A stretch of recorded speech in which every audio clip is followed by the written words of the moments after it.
the division of Aklan. I am Gaynor Alihaga Cadiza. And I am Ediboy Octavius, your host.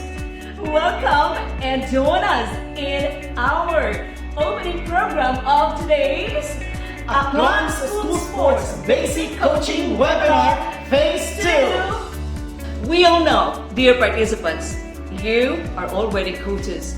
And before you can develop an athlete, you really have to sacrifice a lot, right? And there is one thing that you would want to see from them. But before you can actually see all this, you need to develop yourselves. And that is why we have this basic coaching webinar. Okay? So, before we continue with our program, may we invite everyone to please participate in our preliminaries, for our prayer, for our national anthem, and for the Aklan hymn. For our preliminaries, ladies and gentlemen, to sing the Philippine National Anthem, the prayer and Aklan hymn, please help me welcome the Dak Aklan Teachers Chorale.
ladies and gents, may I give you the Education Program Supervisor in MAPE and our Athletic Manager, Mrs. Rebecca R. Ibarreta.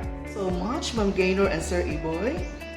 To our beloved Schools Division Superintendent, Dr. Miguel Mac de Aposing, CESO 5, our ASDS, Dr. Jerson D. Lamos, our two chiefs, Dr. Dobby P. Parohinog of CID, and Mr. Michael T. Rapiz of SGOD, to our host district and host school of this webinar, Ma'am Arlene I. Regalado, PSDS, and Mr. Alan T. Rilioto, Principal 2 and Head Coach for Secondary, to my partners in this laudable endeavor, Sir Johan C. Kawaling,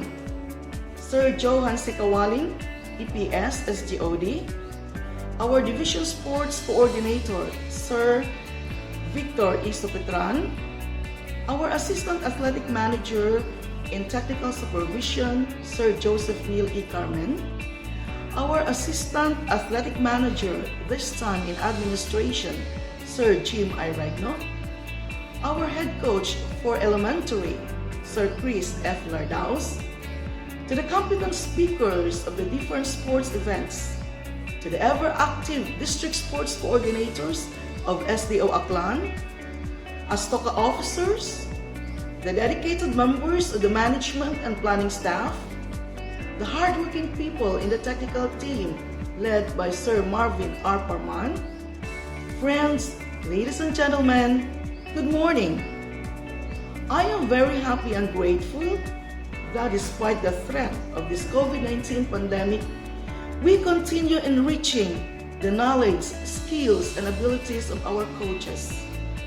Imagine that from a very active life, all of a sudden, sports and game activities are cancelled and prohibited. No more competitions, no more trainings, and physical activities are really hampered. The province of Aklan has produced winners in the national and international arena, wherein many of them are now known coaches and teachers in colleges and universities. Their winnings were proud moments to our province, but we should also commend those who are working behind the scenes as they are part of an athlete's journey to success. They owe a lot to the coaches, the trainers, teachers, and family members who are always there to give inspiration and support as they cheer their athletes on no matter what. We will be together in the next 3 days as we attend the Sports Basic Coaching webinar, and we are hoping and praying that you will give your 101% attention and active participation to this coaching webinar. If you have questions, queries, or ideas to share, please feel free and don't hesitate to say so. This is an opportunity and therefore we have to grab it. This activity is to complete the basic coaching workshop of 21 sports events, wherein the first batch was done last December 2020. I know finding a strong internet connectivity, power interruption, and adjustment to new normal are challenges in this kind of activity. But I believe that our love for sports give us the strength and the determination to hurdle the problems and difficulties that may come our way. Before I end, let me share to you this saying by John Wooden. A good coach can change a game. A great coach can change a life. Thank you and welcome to this 3-day Aklan School Sports Basic Coaching Webinar Phase 2. Once again, good morning and enjoy the rest of the day. Thank you so much, Mom Rebecca. That was really a good information to all our participants. And let's move on to the next part, which is the presentation of our participants. And let us welcome our Division Sports Coordinator and the Head Teacher 6 of Buruanga Vocational School. Let us welcome Sir Victor Supitran. Good morning, everyone. Aklan School Sports Basic Coaching Webinar Phase 2 is back. Before I proceed, I would like to thank our SDS, Sir Mac Aposen, our ASDS, Sir Gerson Labos, of course, our EPS MAPE and the athletic manager, Ma'am Rebecca Ibarita, the people behind this webinar, our technical and management team of Aklan School Sports Core Group. This webinar is very important among beginners, teacher, coach, because it's good for them. Allow me to read to you the number of participants by event. Archery, we have 22. Billiards, 19. Boxing, 27. Dance sports, 42. Futsal, 20. Gymnastics, 26. Pencak silat, 21. Sepak takraw, 47. Table tennis, 57. Wrestling, 15. And Wushu, 19.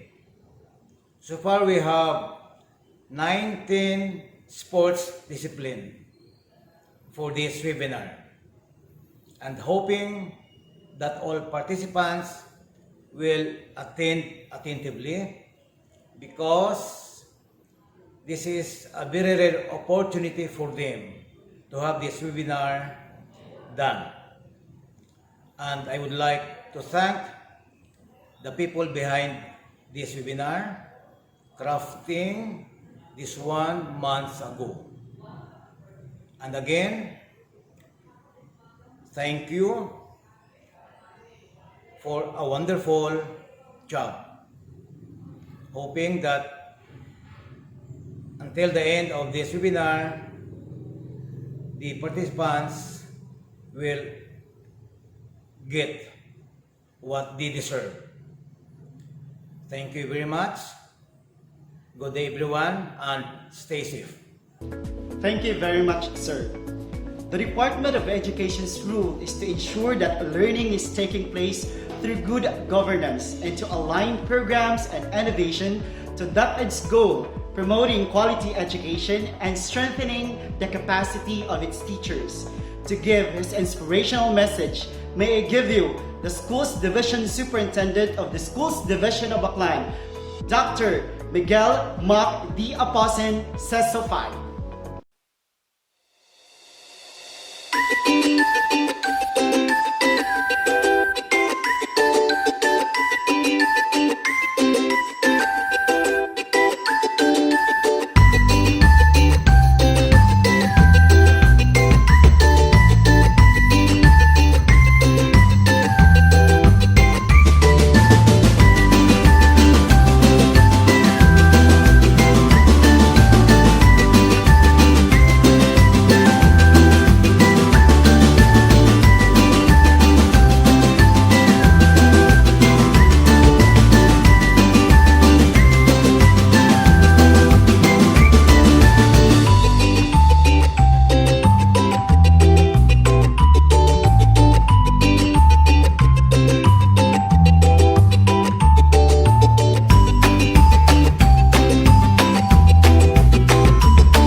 Thank you so much, sir, for being with us, and of course for ensuring that everything is in place and in line with our mission and vision in our department in the division of Aklan. We are so indebted with you. Okay, thank you so much, sir. And at this juncture, please help me welcome our Aklan Schools Technical Officials and Coaches Association Secretary, the Master Teacher too of Tangalan Elementary School. For the energizer, let us all get into the moves. Miss Nanette M. Sidhar. Blessed morning, everyone!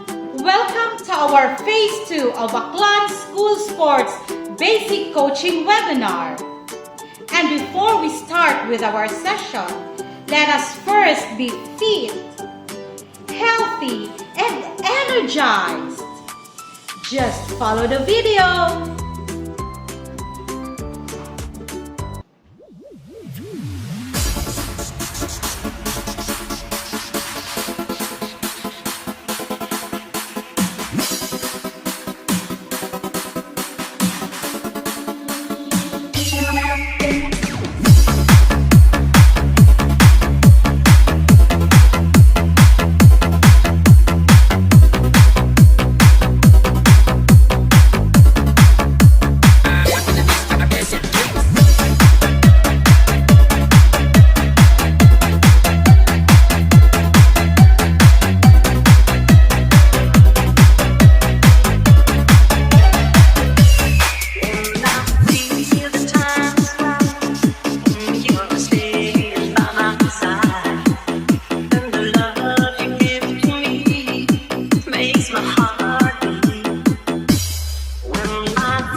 Thank you very much, Ma'am Nanette. Thank you very much. And to orient our dear participants on the mechanics, may I give you the Assistant Athletic Manager Technical Supervision, the Principal 2 of Batan Academy, Mr. Joseph Neil E. Carmen. Good morning. Welcome to Aklan School Sports Basic Coaching Webinar Phase 2. No?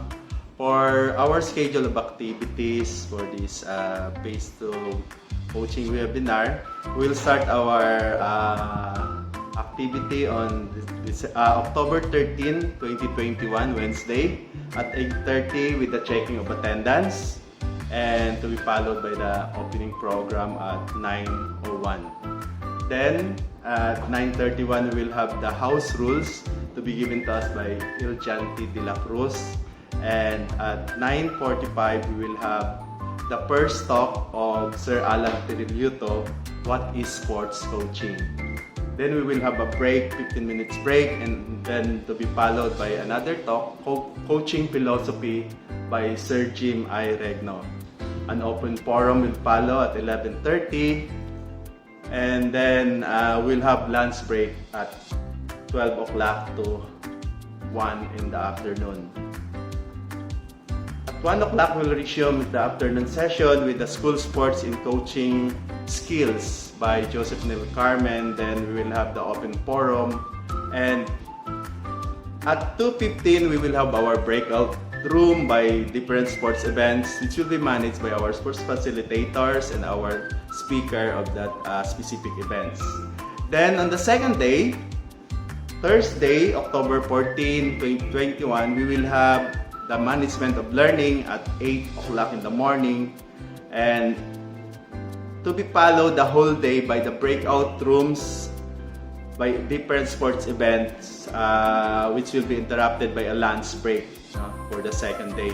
On the third day, Friday, October 15, 2021, the continuation of the breakout room by sports events will continue up to 12 o'clock noon time.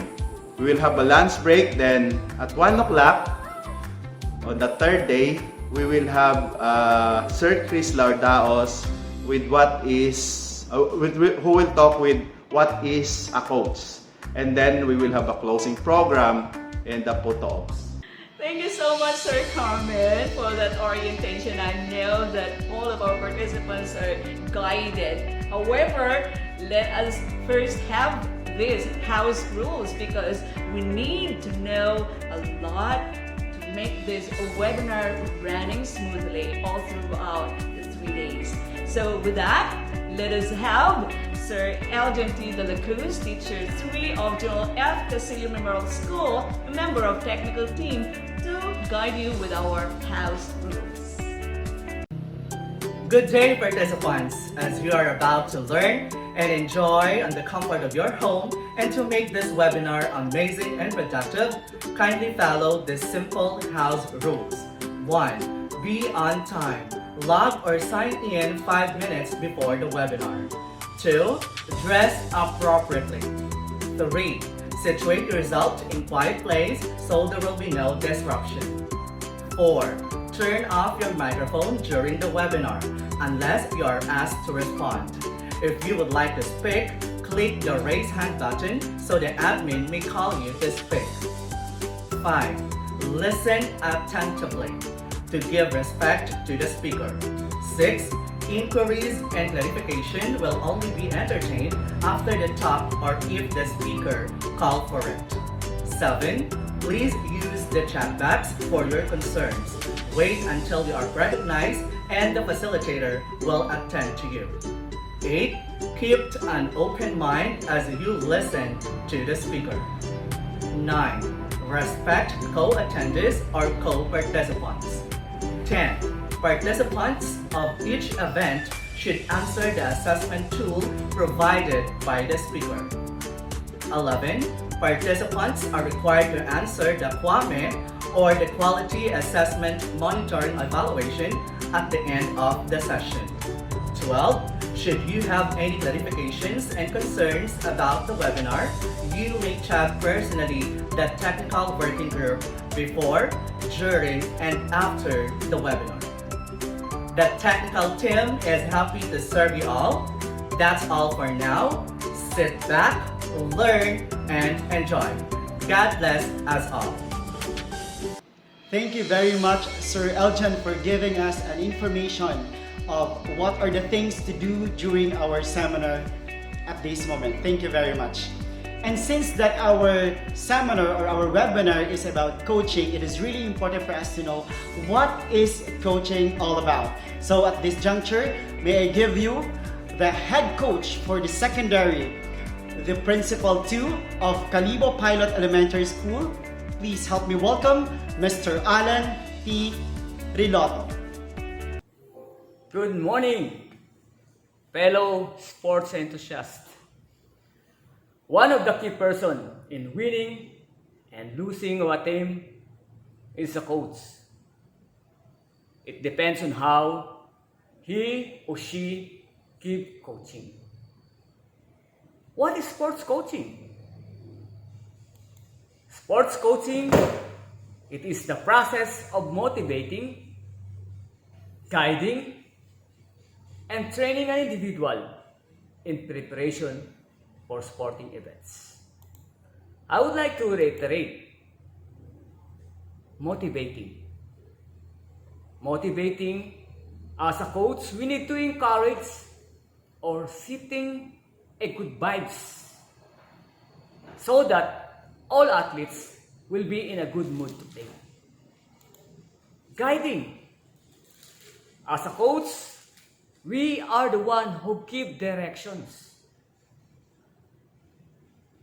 Tayo ang magbibigay ng directions sa ating mga athletes.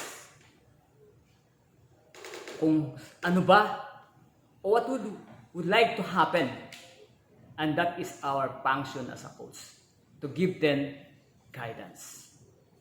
Of course, training. As a coach, you must know your event.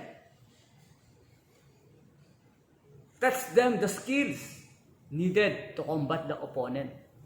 And that is a part of training.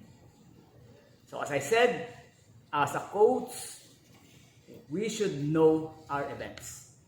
We should not rely only on our trainers, because if we as a coach train them, we will know their strength and we will know their weaknesses. And that will be our tools as a coach on how to use our athletes in combating their opponent. Another, it is a common misconception that only elite athletes need coaching. Everyone can benefit from guidance of a coach. I mean to say, I would like to reiterate again, elite athletes. What do you mean by elite athletes? One of the examples of that is those athletes who are already professional, that played in national or international games. They are elite athletes. But everyone, as I said, everyone need a guidance of a coach. Even a rookie athletes, even a new athletes, they need also the guidance of the coach. Because only coach can see the real play. What is the role of the coach? Of course, being a coach, there are varied role, but mainly involved in the following: teaching rules, techniques, and tactics to beginner. I would like to reiterate about the rules. Being coach, you should have, or you should know about the ground rules of your event. You should know the technicalities of your event. That is very important, that a coach knows the rules. Techniques, of course, being a coach, we should also give techniques to our athletes. I know that our athletes have their own techniques in playing, but we as coaches see the real play of the opponent. That is the time that we can give the strategies and techniques to combat their opponents. Of course, the tactics. Of course, not dirty tactics. Tactics meaning to say how you can give team play. How you can give play to your team so that they will, overcome any challenges in their play. Next, to provide objectives to help them an individual enhance their performance. As I said, objectives. Parang sa lesson plan lang, no? We give objectives. Meaning to say, if we have objectives, we have to set targets. We have to set goals. And that is objectives that we have. Setting play. No? Setting play. Help individuals enhance their performance. Meaning to say that knowing the player, knowing the game, we can give a so-called team play. Team play. Of course, being a coach, we need to enhance the performance of our athletes. We have to enhance the performance of our athletes. And how we are going to enhance performance? Siyempre, kanina, I mentioned, we had to train them. We have to train them. So, training is one of the most important to enhance the skills and the ability of our athletes. Another is, we have to help those who are involved in top-level sports deal with enormous pressure found in highly competitive environment. What do you mean by help? No? Helping our athletes. No? Helping our athletes. Helping them to address enormous pressure. What do you mean by enormous pressure?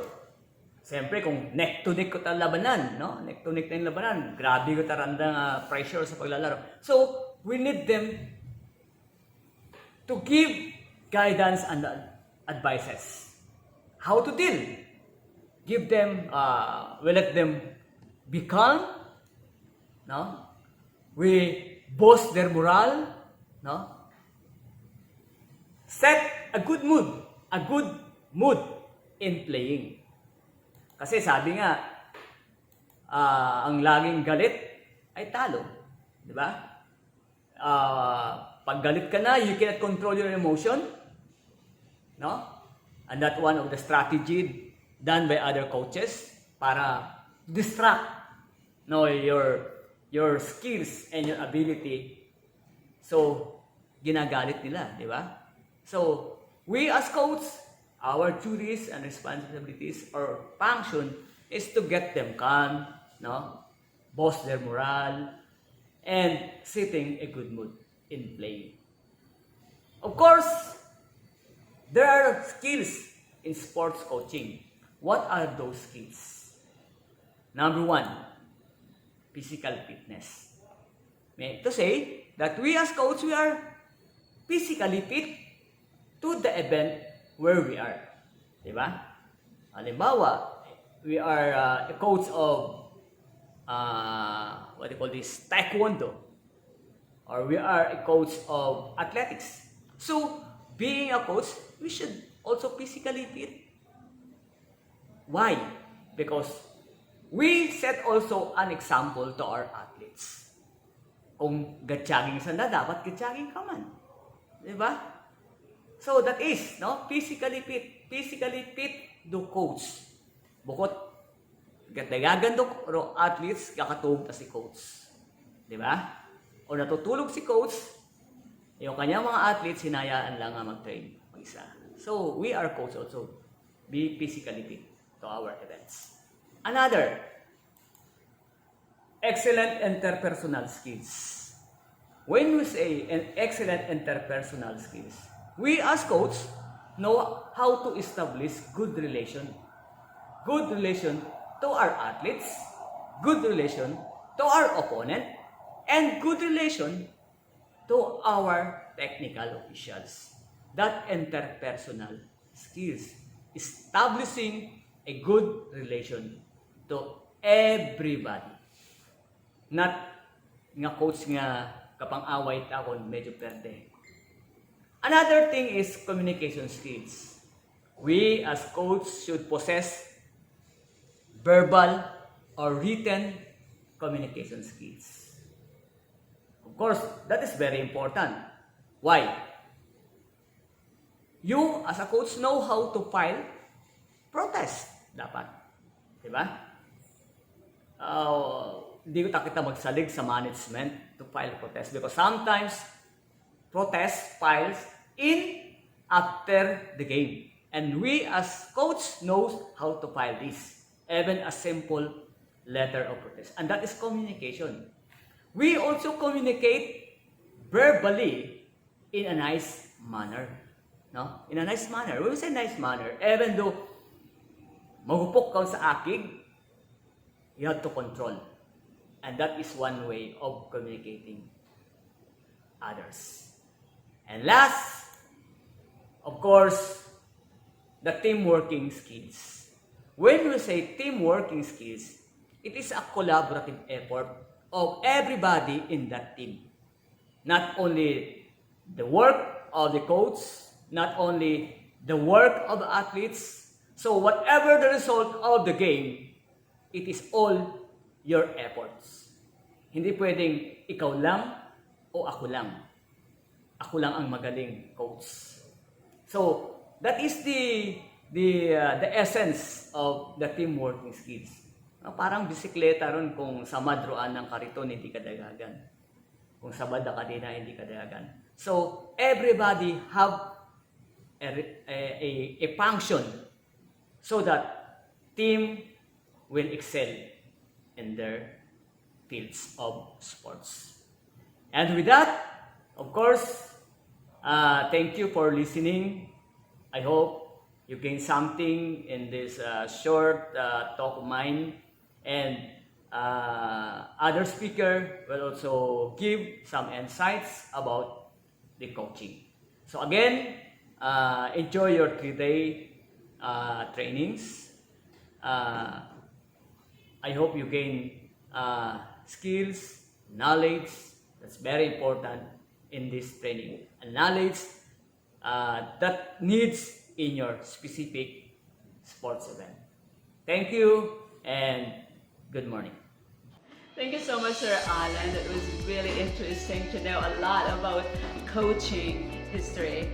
And now let's go to a little deeper topic. And this is really something that we should always remember, the philosophy behind coaching. Okay? Now, for this to give us, let us welcome the handsome, Principal 2 of Malinaw Elementary School, and of course, the energetic Assistant Athletic Manager for Administration.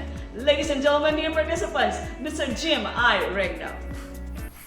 Good day, everyone. My topic is about sports coaching philosophy. Maybe many of you here are already coaching for a long time. Some are starting to coach, and some are soon to handle a team. But the question is, do you have a coaching philosophy? Is your coaching style guided by the coaching philosophy? Today we will talk about how to build your coaching philosophy. Coaching philosophy can be taken from any sports and applied and utilized at any level, and is one of the things you need when you start coaching. Figuring out your coaching philosophy, how you want your team to play with certain tweaks or with a small adjustment. How do you want to run your training program? How do you behave as a coach? And how you interact with your athletes.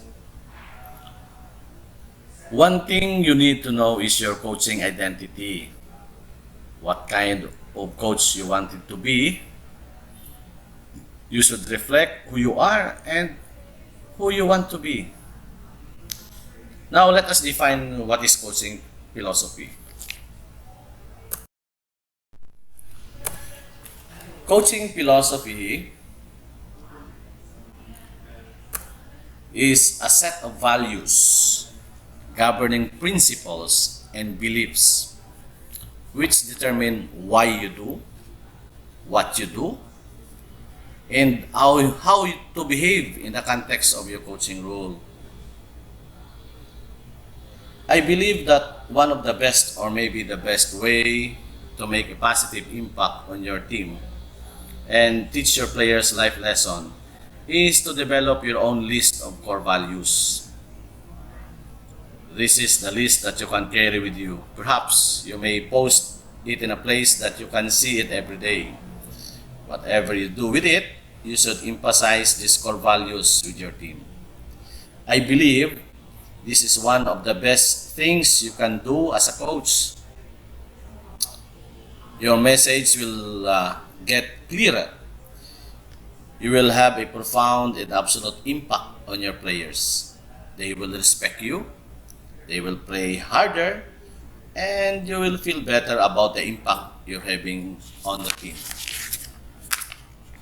Let us face it, you cannot teach your players all the hundreds of life lessons there are to teach. But if you focus on a small set of core values every day, in your practice and actions, you can have a tremendous positive effect on your players. Remember, my friends, consistency is vital. Focus is vital. And repetition is vital. I believe all coaches should have their own list of documented and clearly emphasized core values. So, may I share to you some core values that a coach must. Okay, these are the coaching values. Okay, number 1, teamwork. Help others. In sport, teamwork is vital. It's important for us to work together and help each other. This is more than just sport. This applies to all aspects of your life. Help someone else and help yourself. You should look to help others in your life with nothing expected in return. Develop strong relationships, respecting others, and showing sincere care to everyone around you. Will take you a long way in life. This is something you should embrace as a team. You should focus on the importance of teamwork and helping each other. Another core values that a coach must possess is, of course, the positive attitude. Yan pinaka-importante, positive attitude. You should strive to have a positive attitude in practice, positive attitude during the actual games, and all aspects of your lives. Your attitude is what defines you. Your attitude affects you and the people around you. Your attitude affects your performance in games and practices. Now, let's have what you call this, a proactive people and reactive people. Are you a proactive or reactive? Having a proactive attitude is about taking responsibility for your life. Proactive people don't blame other people. They don't blame the circumstances. They don't blame the condition or conditioning of their behavior. How about reactive people? Reactive people, on the other hand, are often affected by their physical environment. They find external sources to blame for their behavior, So let's try to have a positive and proactive attitude in everything we do. Okay? So next, core values. Be honest with others and true to yourself. For us to succeed, we must have honesty and we must trust each other. This is one of the most important things you can do. Honesty applies to your life in countless ways. An honest person is someone who can be trusted and relied upon. An honest person completes their agreements and promises. Completing these agreements and tasks removes clutter from your mind. Maubos tanan doon ng mga tanan na sa isip niyo. Tanan yung mga clutters in your mind. An honest person is also someone that lives with integrity and character. Be reliable and someone that others can count on. Be responsible. Live with integrity and character. Be a good sports and be true to yourself. It is important in building your coaching philosophy to be authentic and recognize that there's a lot of ways to win a game and a lot of ways to impact children's lives as a coach. And if your ultimate goal, and if that's your ultimate goal, just be authentic and be true to yourself. Another core values that a coach must possess, of course, work hard and always give your best effort. In sports, let us say, for example, you are coaching basketball. Okay? There are certain things that you cannot control. You can't make every basket. You always can control who shoots. You cannot control if the referee blows the whistle against your team. But there is one thing you can control 100% of your time, of the time. It is your effort. You have 100% of your effort. You have a choice to go 50% on a basket cut or go 100% on a basket cut. There is no excuse you can give because you have control over it. You might miss a few baskets. You might turn the ball over. You can live with those mistakes as a coach, but you cannot live with anything less than 100% effort.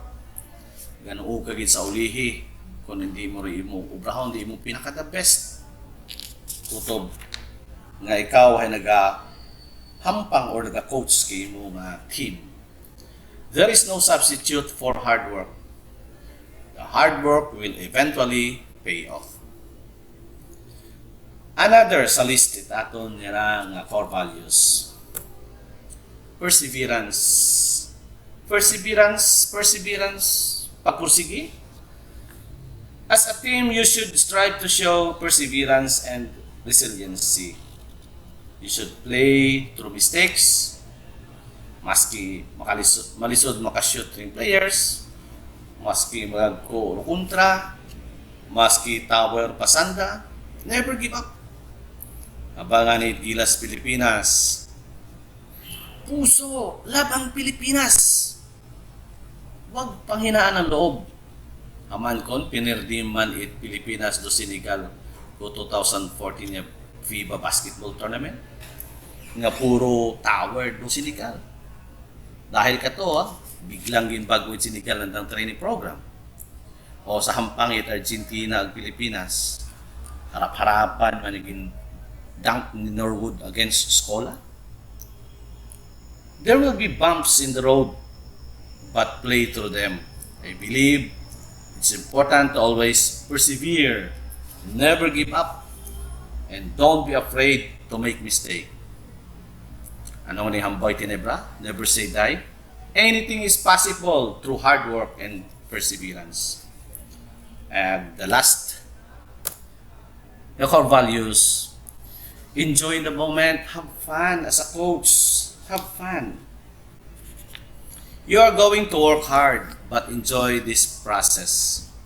Enjoy the improvement. Have fun with it. Focus on the things you are good at. Enjoy the process and focus your energy on the positive things. Okay? So, make a standard. Have a trademark. Have your own style. Ang bakilala ka nga coach. You may adapt these core values or you may borrow someone else. But for me, take time and determine what your core coaching values are. Okay?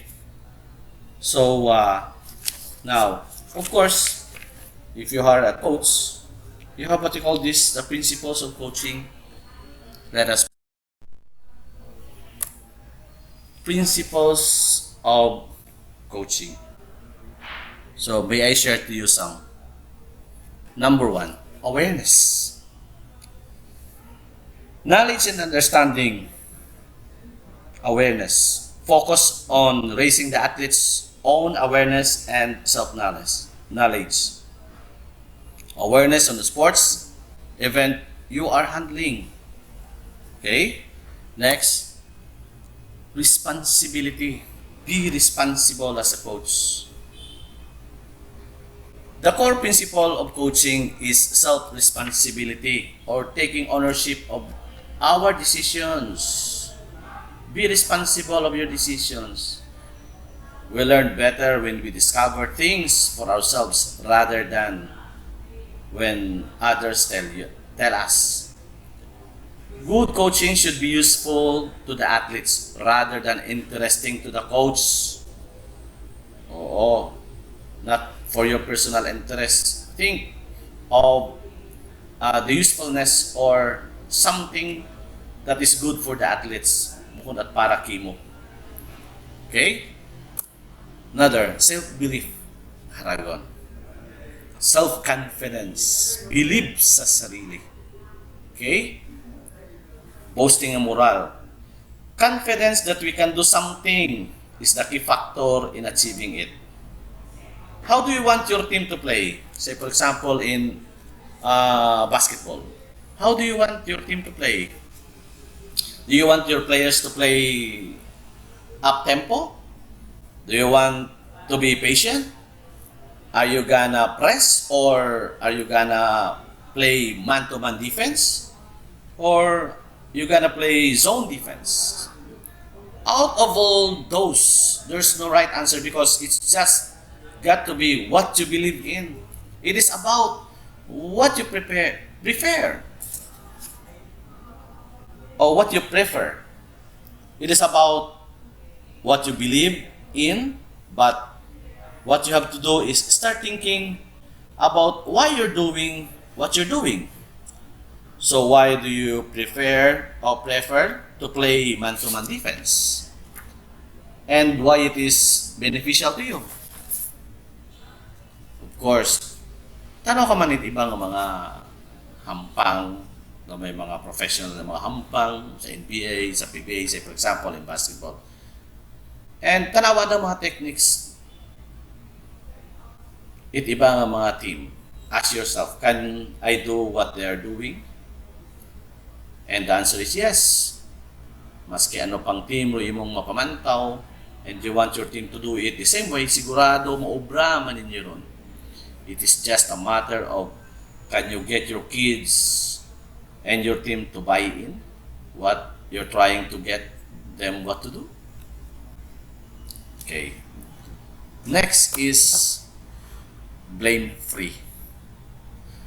We cannot learn to walk without falling over. Tama. In a coaching culture, mistakes are viewed as learning experience, not reasons to look for scapegoats. Oh, naperdi ang rinte, mahihambaw nimo nga do referee hayapin sa pihak. Blame-free. Okay? And then, solution focus. When we dwell on problem, it gets bigger. But when we focus on a solution, the problem becomes manageable and we find more energy to deal with it. Okay? Next principle, challenge. Most of us like to be challenged, and those challenges will make you a better coach. Okay? And the last one, action. In coaching, you can uncover new perspectives and awareness. In this way, you can gain new insights, which lead to more options, which in turn lead to a desire to take action and change. Okay? So, as we end our topic for today, let us recall what are the core values that a coach must possess. First one, we have teamwork, positive attitude, be honest with others and true to yourself, hard work and always give your best effort, perseverance, and most especially, enjoy the moment, have fun. And of course, the principles of coaching, we have awareness, responsibility, self-belief, blame-free, solution focus, challenge, and action. So again, coaching philosophy is a set of values, governing principles, and beliefs which determine why you do, what you do, and how you behave in the context of your coaching role. So to my dear coaches, start building your coaching philosophy. You need it. So thank you and good day everyone. Stay safe. God bless us all. Thank you very much, Sir Jim, for giving us your input and some of the information about the philosophy of sports. At this moment in time, to give us an in-depth understanding of what is a school sports and coaching skill, ladies and gentlemen, once more, may I give you Sir Joseph Neil E. Cormen, the Assistant Athletic Manager for Technical Supervision, the Principal too of Batan Academy. Good day, participants.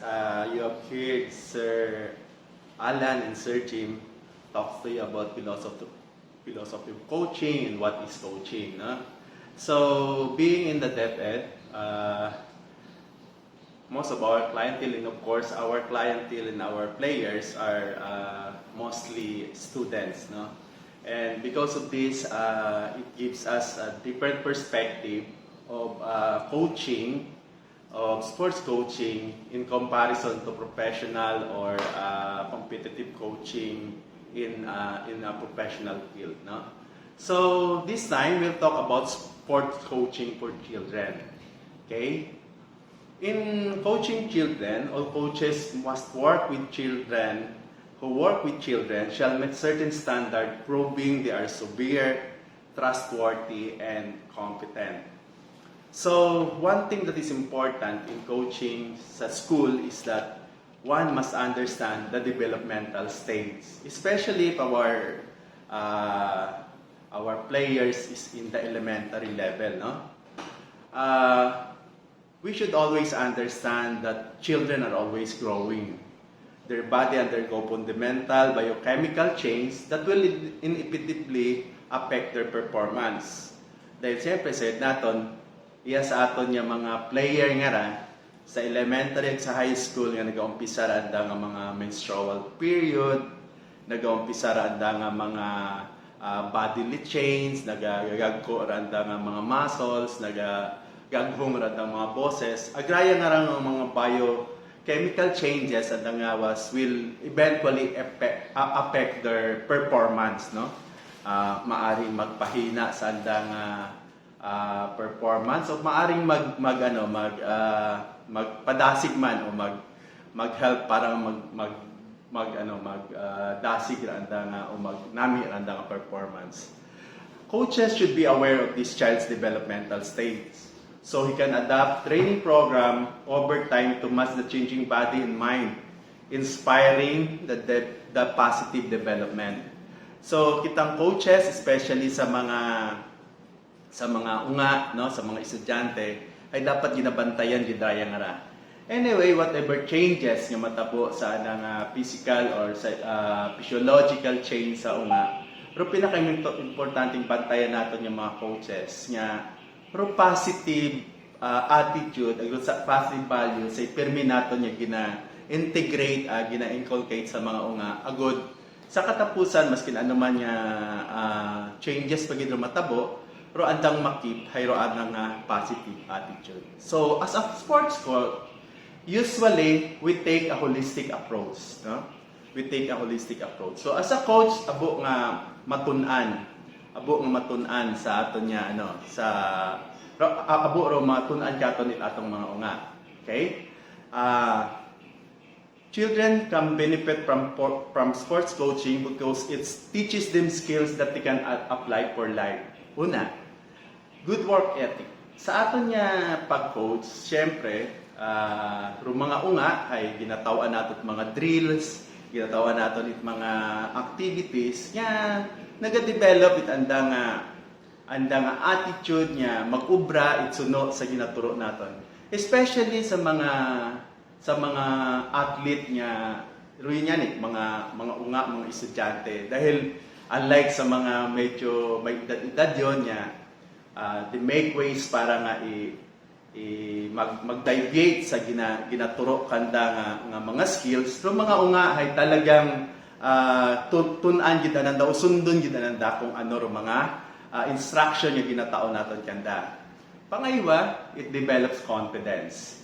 Sa andang perming pag-ubra mga drills nga ginatao naton kanda, the child develop confidence sa anang ginahimo, no? Mahambay na nga he's doing good, she's doing good kung imong mga drills nga ginatao kana hay regular na nang ginahimo ag na-develop na nga nauhuman na suno sa imong instruction ag wat mga saya imong ginahimo. By this, the confidence is really developed sa unga. Sportsmanship, sambilog nga dapat maituro natin sa mga unga. Agrarian pinaka-importante nga it is not about the winning, no? It is not more about the winning. Of course, winning is an important aspect in going to sports. Pero especially sa aton nga sitwasyon where our athlete is a child, mga unga nga school going pa, sportsmanship must take precedence over winning probably at this time, no? Pero pinaka-importante ay mahampang nanda ro game according or sports according sa tenets it's sportsmanship ag camaraderie, no? The fourth one is the discipline and focus, no? Having a coach get training, having a coach in specific sports, the child develop discipline and focus, no? Then of course the fifth one is the communication skills. Whatever the sports is, ag ano man niya discipline ro ginaintrahan ito nga sports, communication skills is an important part. Besides, raya ro dapat niya ma-develop gid dahil nga during the game, the communication between the coach and the athlete ay ruin gid importante para sa adjustment nga mahimo it mga athletes para sa probably maka-perform it mas mataas pa gid nga level. And the last one is the leadership in team play. So here, kung na-indulge natin na aton yung mga unga sa sports, they can develop team play and of course, from there, leadership is also being developed. However, not all children have positive outlook in sports. Some have some issues with sports. But coach can help combat this by emphasizing on the taking part and having fun. So, kita nga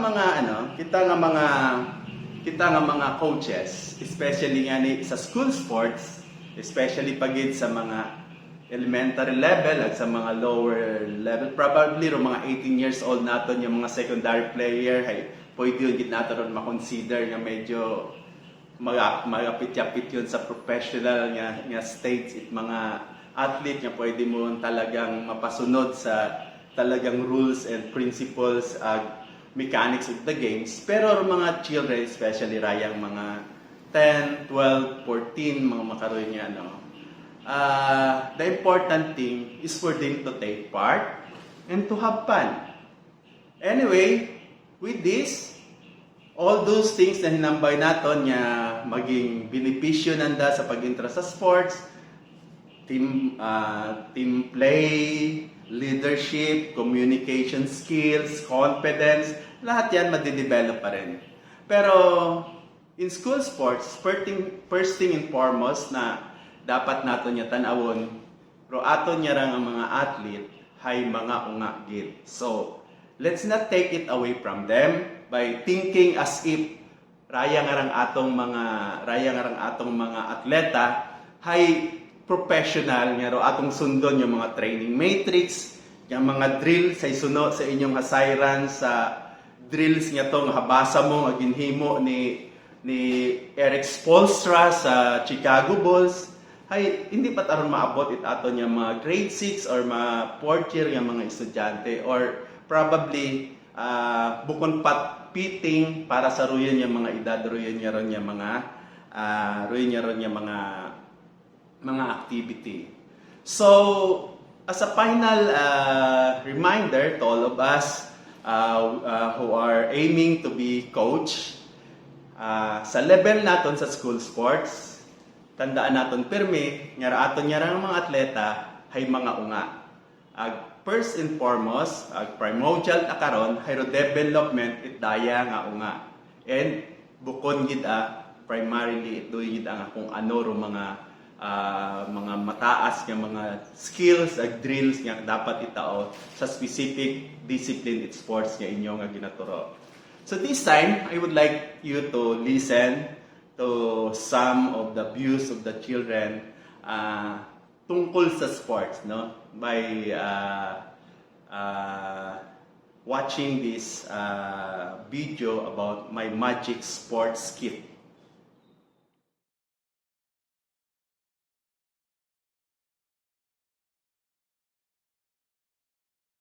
My sports kit is magical. And mine is too. In fact, we all have magic sports kits. You might think they're ordinary, but when we wear them to compete, the magic takes over. But you can't tell why they're special. They don't make us run faster, swim better, or score more runs. In fact, these kits don't help us at all. So why are they magical? Well, when we're not wearing our magic kits, the adults that we meet are kind to us. They treat us with respect. Or before the competition starts. They don't expect too much. And if we make a mistake, they're okay about it. But when we're wearing these magic sports kits and start to compete, something very different happens. We seem to become older. The grown-ups watching shout at us. They swear at us. They call us names. They treat us like we've been playing for years and get really mad when we make a mistake. Often, they get so angry that they shout at the referee and each other. And sometimes things get so bad they end up fighting. Fights between parents, coaches, referees, and even young players like us. At some matches, things get so bad that the police get involved. It's embarrassing. It puts me off my game. It sets a bad example. And worst of all, most of these grown-ups are parents of the kids playing. Some young people have given up their sport because of the power of the magic sports kit. Sometimes the magic kit makes parents push us too hard. They expect us to play like sports stars. All they're bothered about is us winning. Help us get rid of this bad magic. Remember, it's our game, not yours. Treat us all with respect. Encourage everyone, not just your own kids. Support the coaches and the referees. Have fun when you're watching us, and help us to have fun too. Let's bring out the real magic of sport.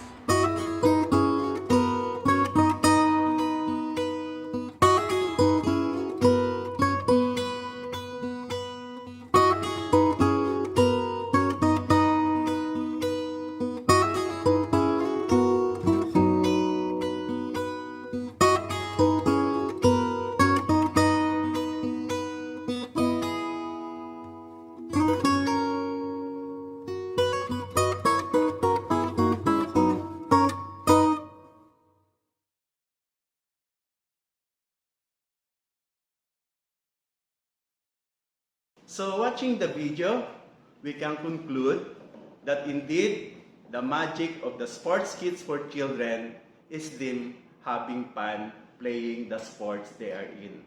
So, turan nato natong mga unga, it mga basic principles of the sports nga gusto nandang tunan o gusto nandang masayran. Pero again, primarily, let them enjoy the sports as a children that they are, and not as a professional athlete nga sometimes hindi pa kinahanglan nga abuton it mga unga. Okay? So again, thank you and good day sa inyo tanan. Thank you so much, Sir Carmen, and that was really informative. Now, another information should be given to you as an enlightenment, and you can actually ask yourself, am I really the one? Now, to give us more on that, with the topic, what is a coach? To be given to us by Sir Chris Lordaos, the Principal 1 of Bugasunan Elementary School and the head coach of Athletics for Elementary. Good morning, fellow sports enthusiasts. First of all, may I extend due respect and recognition to our leaders in the Division of Aklan and to our Sports Council leaders. We thank you for this opportunity to be part of this sports webinar. The topic that was assigned to me is to discuss the qualities of a good coach. Our dear participants, we all know and we are claiming that we are good coaches. However, we are always advised and encouraged to continuously improve ourselves for us to do the expectations of being a good coach. On this session, the guide questions are: what are the qualities or habits that will make a coach great?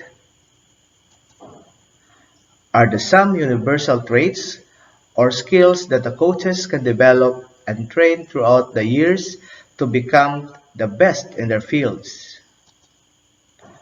Are you born to be a coach, or this is something you can learn fully? Our dear participants, we are all expected to become a good coach, better or the best someday.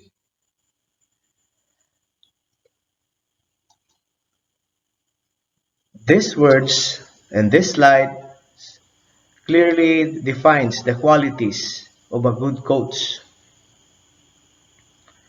A good coach is a positive, enthusiastic, supportive, trusting, focused, goal-oriented, knowledgeable, observant, respectful, patient, and clear communicator. For us, coaches, we should adhere on the insights of these slides that I am going to give you. Here are some key qualities of a good coach. Number 1, a coach should know the sport. To be able to teach effectively, the coach must have in-depth understanding of the sport, from the fundamental skills to the advanced tactics and strategies.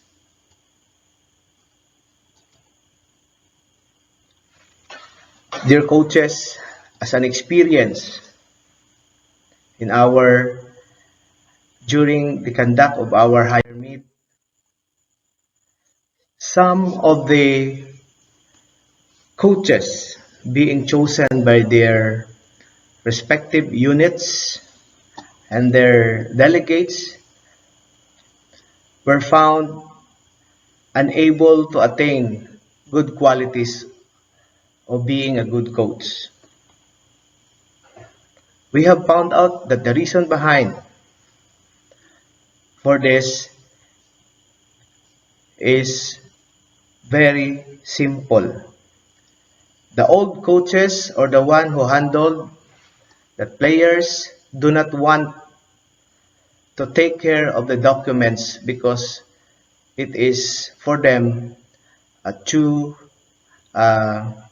magaoy nga task para kanda. Because hambananda, ga-train pa sila sa unga, ag napahaong pa sila papilis. Because hindi abi naton malikawan do practice iya sa aton ngaron nga ra atong papilis gid ginauna para sa dokumento it mao nga para makahampang sanda. Agraya nga rang mga ginahambal ko nga mga coach hay nagaadto lang sanda pagiging trainer, agabuog sanda it mga other teachers nga ibutang nanda as coaches. Agraanda nga main task hay magpahaom ka andang papilis, mag-take care ko andang mga unga, kapinggid kun sa gabi. That is sad to note. No? That is a sad note in our observations. Because it is the prime duty of the coach to know everything in their respective event. Tandaan naton nga kita bilang nga coach, kita rugatindog agapungko sa aton nga team during the game. Trainers can only participate during the training program. So meaning, we are the ones responsible on the outcomes of our event. On this note, a particular coach should know the progressive nature of the training. So halin sa umpisa, una kagid. Halin sa pag-build it values kung mao nga, dapat una kagid. Dahil ikaw ro coach. Bukon kayang it coach para magpahaom it anang papilis it mao nga at magbantay kanda kon gabi. Una kagid dapat para mag-oversee kung andang mga ginaobra, to correct their wrongdoings, to listen to them. And you should know all the technicalities of the game. That is your duty. Second one, speaking of the technicalities, that is in line with the rules. All the rules of the game, you should know as a coach. Paano ka mag-protest kung ginaloko kundi mo nga mga players? Kung wa ka kasayod kung ano yung isugat sa imong protest. Because you don't even know the rules. Or sometimes you will be in doubt. So, pagampason lang, dahil gaduda ka sa imong abilidad. As a coach, your duty is to provide simple, structural environment to the athletes. Anyway, one of the most important for the athletes is the environment. That's why gina-adapt naton iya sa Aklan nga may aton yung mga ginatawag nga training camp para ma-secure naton do ginatawag nga structured and simple environment only for the purpose of training. Agkun amat, simple ginaiba naton datong mga unga dahil sa training di kato naton mabatian nga ra aton nya ginistoryahan nya ito high party record sa sports. We have concentration. That's why record masugod sa aton nga training camp ro ginatawag nga conditioning. Because in that note, di karon yang gatiyog ro inyo nga mga ideas, di karon gatiyog ro inyong responsibilidad for a common goal. Di karon ninyo gina-exercise do inyo nga plano for the training for you to become competitive during the actual game.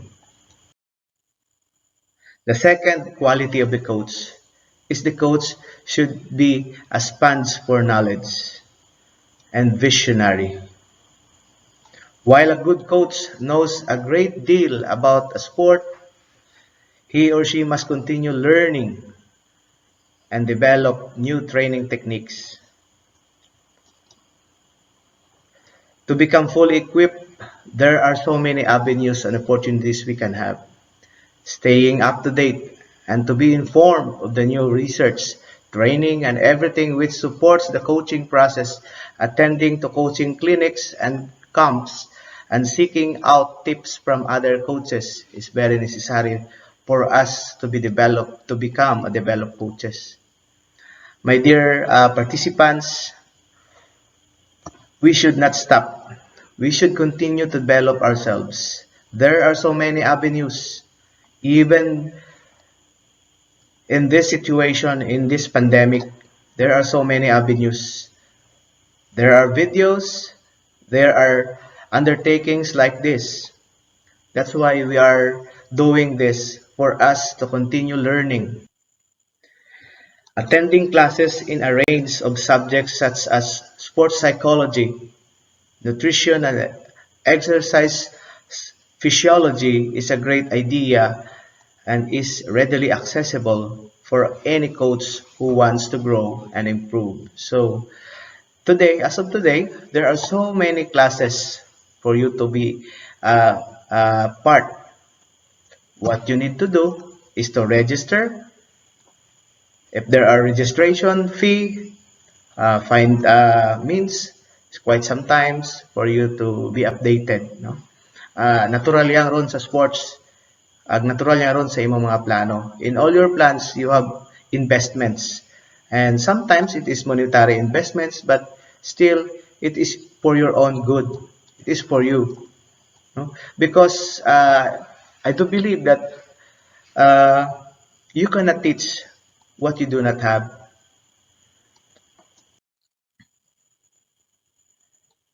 Another one is a good coach shares knowledge and sometimes educate others. Obtaining knowledge is important, but having the confidence to share and seek others' views, especially to those outside of your sport, is a key quality. Being happy to try new things and different ideas in the quest to improve performance.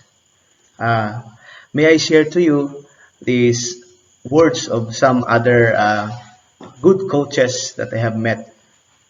They are happy to be part of anybody's undertaking because hambananda, they are happy to share their expertise.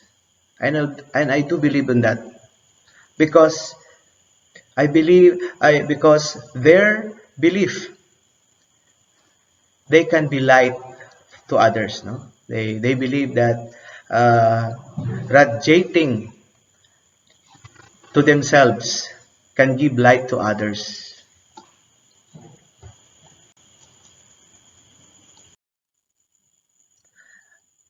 My dear participants, a good coach should be highly energized and a motivator. Wow. The successful coach is a motivator with a positive attitude and enthusiasm for the sport and the athletes. The ability to motivate and inspire is a part of the formula for success. This note or this slide is very interesting to all of us teachers because teachers are grown to become a good motivator. We are teachers. We are expected to become good motivator. We motivate pupils to learn as well as a good coach. We motivate our athletes to win. Not only to win, but we are motivating them to work hard for our goal. Dahil kita man tanan, wa man kita it ibang ginahandom, kundi maging successful kung kita ay naga-coach. Medyo bihira ang siguro kung ka-coach yang kita para maghampang, para madaga sakit man pamatian, no, para madagagan kita hay ma-coach, no. We are highly energized. We should be highly energized. That's why, as much as possible, we coaches will be or should be physically fit, no? Because our athletes are looking on us. The parents are looking on us, and everyone looking on us. We are examples.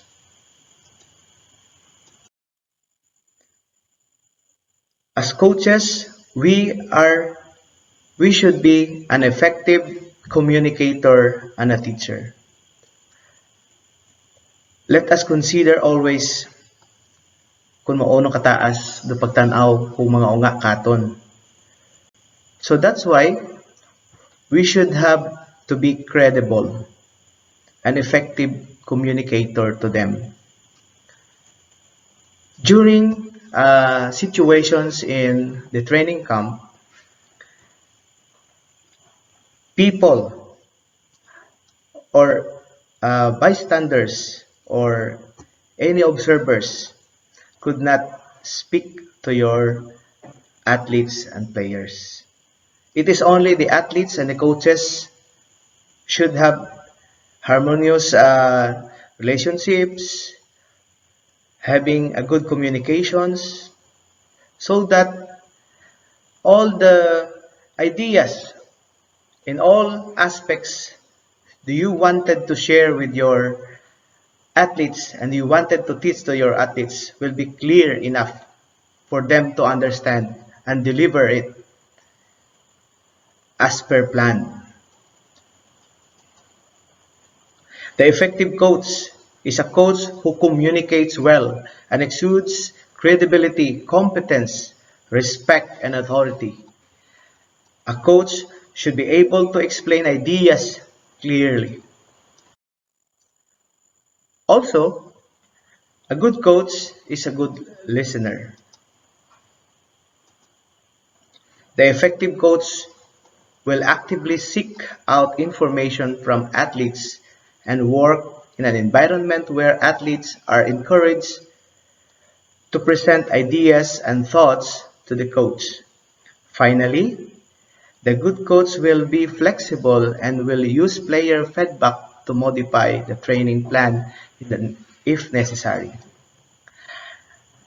May I share to you the practices of our seasoned coaches, most especially in teams, just like say for example volleyball, basketball, or any events. After dinner, may ugali sandaron nga nagapuhuway-huway. Di karon sa pagpuhuway-huway nanda, di karon sanda nagkaroon it oras para mag-reflect sanda ko andang mga nahaubra ko bilog nga adlaw. That is the way of the coach. In order to correct the wrong doings, the wrong approach, or whatsoever that needs to be adjusted in their place or whatsoever. Di kara sa time nga ra, di kara ro coach nagaistorya sa anang player kung ano ro dapat na lang i-adjust pagkaaga. At kung ano ro task isayang ka player nga wala na haobra. At di kara man do player makatao it ana nga sabat sa andang agreement para sa masunod nga adlaw. Because, my dear participants, in your training matrix, it is expected always that you should carry out the planned activities for the day. Except lang kung may mga wagi na saligi nga mga gubrahon, ay mabudlay ron. Gaya istoryahan dahil nanda pagkagabi ay ma-adjust dahil sanda dahil nga ni mayad nga mag-istorya sanda para sa masunod nga adlaw ay makaplano tin sakto. Ag saraya man niya style it mga seasoned coaches nga karon dahil higtan andang mga player nga hindi magwinarang, most especially ng mga side man kita sa mga style mga adult mga older players nga winarang ron kun hindi kantigo magbuyot kanda So, di karon do time, after istorya-istorya, dahil tunawon do pagkaon, hay tawan it 5 minutes ro mga players nga mag-text it good night sa andang mga loved ones, sa andang mga parents. Then afterwards, collect the cell phones, then tugog. Pagbugtaw tagahon, what balda ro mao nga. Unlike sa iba man nato nga mga coaches nga mga na-obserbahan namon nga managubgon ay mahayag gihapon na ng kwarto bukon ito iwag ro gahayag kundi ro cellphone. So sa mga wa pa kaagi karon nagkabay pa nga maging mag-iba man kita sa aton nga sports coaching sa aton nga higher level hay agud ma-adjust yag inyong sarili nga hindi inyo pag pabayan nga magmakaroyon. Pabayan ninyo inyong sarili nga dagadagahon yang kamo it inyong mga players at was nagapatik inyo. The coach shall be disciplined. Yun. That is the key word is discipline. Discipline. Athletes need to adhere to a reasonable set of rules both on and off the field, and if these are ignored, the coach is responsible for discipline. So, on this, ipakita lang dapat isa yang ka-coach ro disiplina man para hindi sanda magtugaron it anda nga players, no? So kung ano at yani mahambay naton. O sige, bahala ka mo ha, coach. Hambay it, coach. Sige. Players, tugon ka mo. Dapat 10 minutes tugon ka mo. Ay, babalik ako. So, mapano ro coach? Ay, one player. So, what disiplina? Pag talikod man ko, coach, mahipos.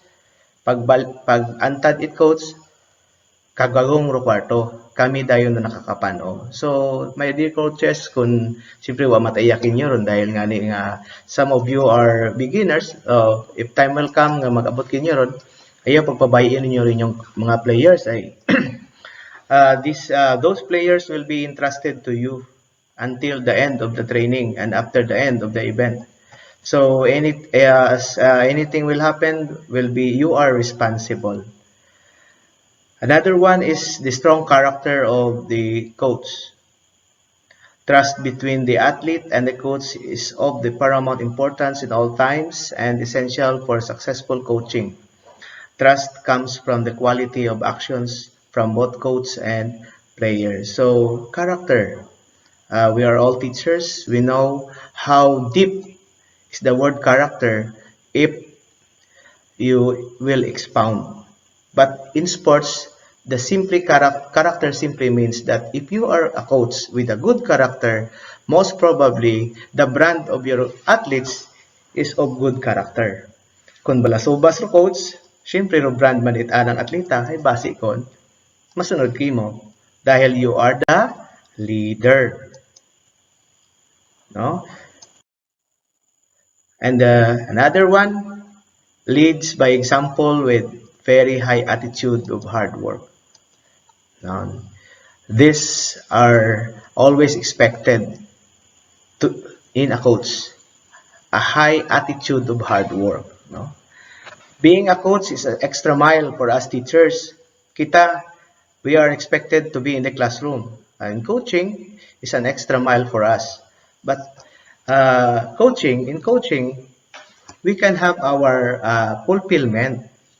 In the other side of our classroom, we can have fulfillment. And kung napansin naton, kung coach kita, ro integridad naton para sa atong mga atleta, kumoron na kita ginakilala how high is the regard for us kung mayad mata kita. Pero kung ratong brand ay bulok, so we don't have high regard to them. Basi di pa sila magsunod kimo. So a coach who wants respect should also show respect. Natural yang, no? A coach who expects athletes to remain positive needs to display positive attitude. Yun. Isa common. dapat positive ka kung ikaw or coach. Ikaw rin mag-display positive. Do not display negative because your player will follow. Say for example, in a basketball game, ag nakita mo nga waot laban, ag nagdiskasan ka mo it referee, walk out ka, ikaw mauna. So, your players will follow. Also, imbis ikaw ro hindi kanda mag-inga kanda, ikaw pa mauna, so your players will follow. A coach who wants athletes to listen should also listen to the athletes. And vice versa lang. Kasi athletes and coaches relationship should be harmonious. You learn how to listen.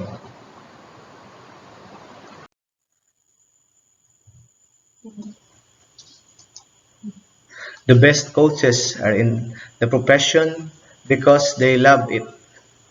Besides being strongly committed to the sports and success, the best coaches display a clear commitment to looking out for the best interest of the individual athletes. That is commitment that we should always display as a coach. That is one of the expectations among us. Haman iya kita because of the love of the sports. Haman nag-extra mile pa kita kung wa man nato na palangga aro sports. So therefore, we are expected to go in through the deep understanding of what we are having. Kumbaga, ay total ay ginpalangga mo sports ay sa mga raya nga mga paraan ag sa kun ano pa nga paraan i-develop naton da aton nga abilidad pinaagi sa padayon nga pag tuon, pagdayon nga pag-iba sa mga mentors sa mga mayad para mabuo naton daandang mga styles. We can all agree that the best coach have to be in touch with their minds, heart, and actions. This means that they have to be highly aware of their thoughts, ideas, emotions, psychological response, behavior, and motivations. So, our dear coaches, we always encourage you to grow professionally in this field of endeavor. I hope that this innovation of our division shall add your interest and enthusiasm in fulfilling our goals and aspirations in the development of the school sports program here in our division. To end, may I share to you this famous quote from John Wooden. A good coach can change a game. A great coach can change a life. Ladies and gentlemen, thank you very much, and I hope that this 3-day sports webinar will be fruitful to each and every one of us.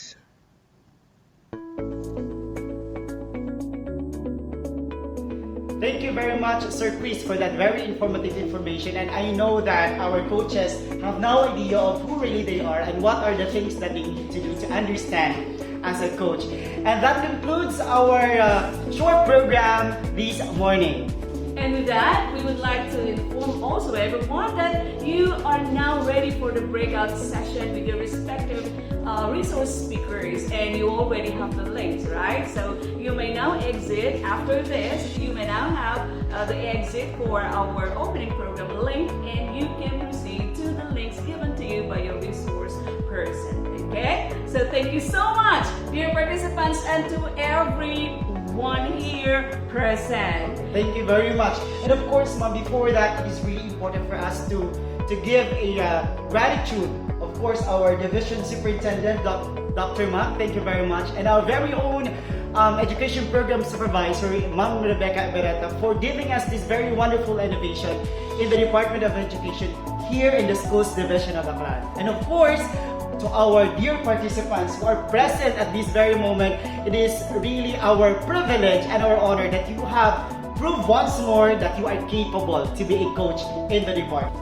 And of course, let us not forget the support given to us by our Assistant Schools Division Superintendent, Dr. Teresa Labos, and of course, our Chief for Curriculum. We have Sir Dobby Paramino again, Sir Michael Rapis for our Chief in SR.